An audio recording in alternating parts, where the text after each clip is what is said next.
क्या शेयर बाजार में आपका पैसा डूब रहा है? क्या पिछले 5 दिन में आपने भी शेयर बाजार में पैसे गँवाए हैं? शेयर बाजार में पैसे बनाने कैसे हैं? डूबते हुए पैसे बचाने कैसे हैं? मैं आपको आज बताने वाला हूँ। नमस्ते, मैं राशिद। मेरे एक-एक शब्द को गौर से सुनिएगा। सबसे पहले मैं आप तक अपडेट पहुँचाऊँगा।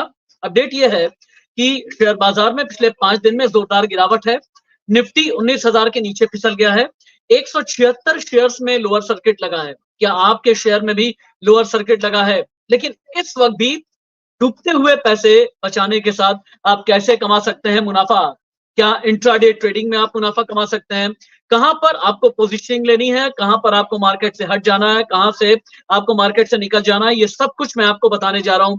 एक-एक करके आप समझिएगा और सुनिएगा।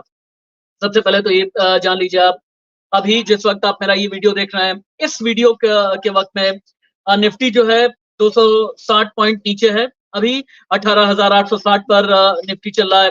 बैंक निफ्टी में भी अच्छी खासी गिरावट है, फाइनेंशियल निफ्टी में भी गिरावट है। सेंसेक्स 856 अंक टूट गया है, 63,194 पर अभी सेंसेक्स काम कर रहा है। अब आप बहुत जल्दी से जान लें कि लार्ज कैप, मिड कैप और स्मॉल कैप में टॉप लूज़र्स कौन-कौन से हैं। पहले मैं लार्ज कैप की बात कर लेता हूँ।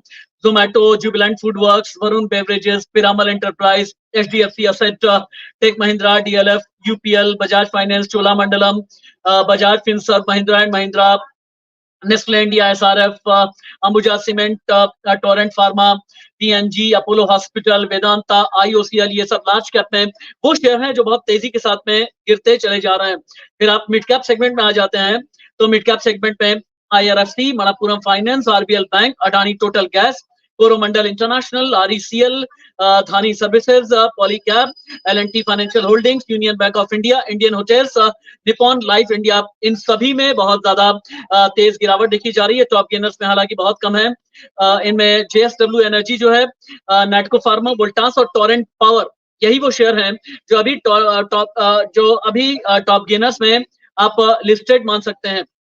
लेकिन एक और बात है, यहाँ पर सवाल ये पैदा होता है कि क्या गिरते हुए बाजार से आप मुनाफा कमा सकते हैं? हाँ, कुछ जानकारी और कुछ चीजें आप समझिएगा। अगर आप मीडिया के जरिए, अगर आप सोशल मीडिया के जरिए, यूट्यूब पोर्टल के जरिए आप टिप लेने वाले हैं, बंद कर दीजिए। मार्केट को अपने हिसाब से समझिए। मार्केट में कब एंटर करना है, मार्केट से कब निकलना है, ये आपको पता होना चाहिए। पैनिक सेलिंग किसी भी कीमत पर आप ना करें। पैनिक सेलिंग अगर करेंगे, आपके पैसे डूब जाएंगे।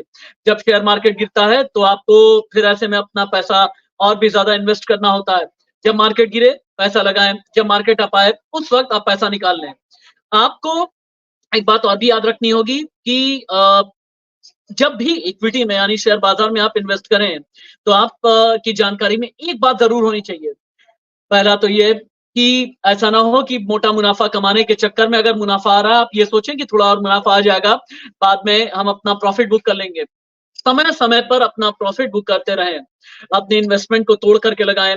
अपना पोर्टफोलियो इस तरह से आप डाइवर्सिफाई करें ताकि चाहे वो बैंकिंग है, चाहे वो आईटी है या किसी भी सेक्टर में, एफएमसीजी, किसी भी सेक्टर में अगर आप इन्वेस्ट कर रहे हैं, तो आपको ये जानकारी होनी चाहिए कि आपका पोर्टफोलियो कितना ज़्यादा डाइवर्सिफाई है। एक और बात, कई एजेंसीज़ ऐसी हैं जो आपको टिप देती हैं, कई एजेंसीज़ ऐसी हैं जो टिप के नाम पर आपसे पैसे तक भी लेती हैं। तो आप ये याद रखें कि ऐसी टिप देने वाली एजेंसी नहीं, आपको खुद वर्क करना होगा। आपको वर्क ये करना है कि डायरेक्ट इक्विटी में कब लगाएँ। आपको ये वर्क करना है कि अपना कितना पैसा आप एसआईपी में लगाएँ, कितना पैसा एसडब्ल्यूपी में आप लगाएँ। फ्यूचर एंड ऑप्शंस में आपको कितना इन्वेस्ट करना है। फ्यूचर एंड ऑप्शंस में आपको पुट और कॉल का मतलब क्या होता है। पुट और कॉल में आपको कब जाना है, मार्केट अप होने पर क्या पुट में जाना है या नहीं, मार्केट डाउन होने में क्या कॉल में जाना है या फिर नहीं जाना है। लॉट आपको कैसे खरीदना है, जब भी आपकी मंथली एक्सपायरी होती है उससे पहले आपको सेल ऑफ करके किस तरीके से निकलना है, ये सारी जानकारी आपके पास में होनी चाहिए। और हमेशा इक्विटी में ही इन्वेस्ट करना क्या मुनाफे का सौदा है? मेरा मानना है नहीं।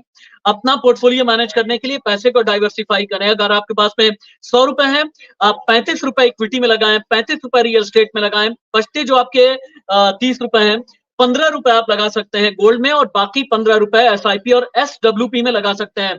इसका मतलब ये है कि आपको अपना पोर्टफोलियो पूरी तरह से डाइवर्सिफाई करने की ज़रूरत है, तभी आप कहीं का अगर मुनाफा होगा और कहीं अगर घाटा हो जाता है, तो आप बैलेंस करके चलते रहेंगे। और जैसा मैंने कहा, अगर आप शेयर बाजार में नए हैं तो इंट्राडे पर बिल्कुल भी ना जाएं। इंट्राडे यानी एक दिन में जो पोजीशनिंग लेकर के फिर सेल ऑफ करके निकलने की चाहत होती है। बहुत बार ठीक है, आप पैसे कमा भी लेते हैं, लेकिन पैसे कमा लें इसका मतलब ये नहीं कि हर बार इंट्राडे में आपके पास में पैसे कमाने की गारंटी है, ऐसा बिल्कुल भी नहीं है। पैसे कमाने की गारंटी बिल्कुल भी नहीं है। अगर आप मार्केट को समझेंगे तो आप मार्केट में बने भी रहेंगे, बचे भी रहेंगे और मार्केट में पैसे कमाते भी रहेंगे। मार्केट में पैसे कमाने का बिल्कुल सीधा सा फॉर्मूला ये है, आपको पेशेंस रखना है। दूसरा ये कि आपको जो कंपनी के फंडामेंटल्स हैं उन पर आप रिसर्च करते रहें, उनके बारे में आप जानते रहें। तीसरा ये कि कंपनी का अगर कोई क्वार्टर रिजल्ट आया है, क्वार्टर रिजल्ट पर आप नजर बना करके रखें। चौथा ये कि पूरी दुनिया में शेयर बाजार में क्या चल रहा है, गोल्ड रेट में क्या चल रहा है, पूरी दुनिया में कौन-कौन से वो सेंटिमेंट हैं जो अभी शेयर बाजार को प्रभावित कर रहे हैं। अभी शेयर बाजार क्यों गिर रहा है, विदेशी इन्वेस्टर्स क्यों निकल रहे हैं, समझने की जरूरत है। दरअसल पूरी दुनिया में हलचल बहुत ज्यादा तेज है। पूरी दुनिया में हलचल इसलिए है, युद्ध चल रहा है, आप ये भी अच्छे से जानते हैं। युद्ध के एक ऐसे जोन में पूरी दुनिया एक ऐसे मुहाने पर आकर के खड़ी है जहां पर जिस जगह पर हमास और इजराइल के बीच का जंग चल रहा है, एक और वॉर फ्रंट आर्मेनिया अजरबैजान का ओपन है। कई लोगों ने इस तरह का नैरेटिव बना करके रखा है कि तीसरा वर्ल्ड वॉर हो जाएगा। कुछ लोग ये कहते हैं अगर थर्ड वर्ल्ड वॉर होता है तो फिर ऐसे में पूरी दुनिया परमाणु युद्ध के मुहाने पर भी आकर के खड़ी हो जाएगी। इस तरह के सेंटिमेंट बहुत ज्यादा हर्ट करते हैं। अभी आपको क्या करना है, आप समझ लें, आप एक दिन और इंतजार करें। मैं ये नहीं कहूंगा कि सीधे आप मार्केट में उतर जाएं, आप एक दिन इंतजार करें। जिस भी आप इस्तेमाल करते हैं शेयर बाजार इन्वेस्टमेंट के लिए, आप उसमें टॉप लूजर्स में जाएं। टॉप लूजर्स में जाकर के स्मॉल कैप और मिड कैप सेगमेंट में आप जाएं। स्मॉल कैप और मिड कैप सेगमेंट का मतलब यह है कि आपके पैसे जीरो नहीं होते हैं, इतना तो तय है, अगर आप पेशेंस रखते हैं तो। इसके अलावा आपको ये नहीं देखना कि एक दिन में शेयर बाजार ने कैसा परफॉर्म किया, आपको ये देखना है कि शेयर बाजार ने एक महीने में क्या परफॉर्म किया है। आपको ये भी देखना है कि पिछले 1 साल और पिछले 5 साल में किसी भी शेयर की परफॉर्मेंस क्या है। अगर कोई शेयर आपको, आप मान करके चलें कि सालाना आपको 12 से 15% का रिटर्न दे रहा है तो फिर ठीक है, लेकिन अगर इससे कम का रिटर्न आ रहा है तो आपको सोचने की जरूरत है। और एक और बात है, कहते हैं जो बड़े सस्ते सस्ते शेयर होते हैं ना, जिसे कहते हैं पेनी शॉपिंग या पेनी स्टॉक्स, पेनी स्टॉक्स में कभी भी ना जाएं कि 5 रुपए 6 रुपए में एक शेयर मिल रहा है, इस शेयर में आप इन्वेस्ट कर लें, इससे पैसे कमा लेंगे। कम पैसा इन्वेस्ट होगा, ज्यादा लॉट में आप शेयर खरीद लेंगे, ऐसा नहीं होता। ज्यादा कोशिश ये करें कि लार्ज कैप में जाएं, लार्ज कैप में विश्वसनीयता ज्यादा है। मिड कैप में भी आप जा सकते हैं। स्मॉल कैप में अगर कंपनी के फंडामेंटल्स के बारे में आपको जानकारी है तो फिर आप जा सकते हैं, वरना एक सुरक्षित निवेश आपके लिए एसआईपी भी हो सकता है। यानी थोड़े थोड़े थोड़े से पैसे हर महीने आप म्यूचुअल फंड में इन्वेस्ट करते हैं, उसके बाद एक लमसम अमाउंट आपको मिल जाता है।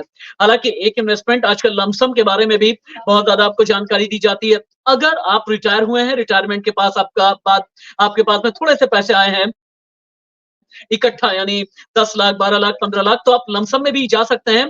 लमसम में जाने का फॉर्मूला क्या है, आगे मैं आपको इसके बारे में भी बताता रहूंगा। अभी के लिए इजाजत दीजिए, अपने पैसे सेफ सिक्योर रखने के लिए मेरे साथ फेसबुक लाइव, यूट्यूब लाइव पर, इसी प्लेटफॉर्म पर आप जुड़ा करें। नमस्ते।